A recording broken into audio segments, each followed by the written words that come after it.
地方风上头来看，今仔日是中元。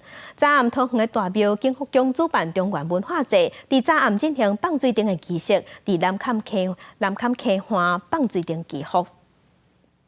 中元节放水灯是我们民间非常重要的一个习俗，一方面就是祈福，二方面就是希望一些过去不幸往生的亡魂能够因此得到这个慰藉。中元普渡希望他们可以在这个阳世间呢有一个比较是一个愉快的一个过程。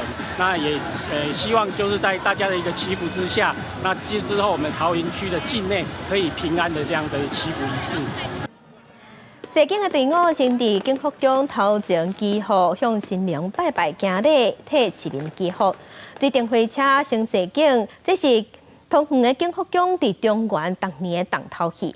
除了桃园高大壮亲的水电火车，市府伫今年嘛特别有一台26公尺悬、360吨的水电白车参与祈福西景。放水灯的仪式是伫步海边举办，甲水民点甲光影影，祈求地方的平安。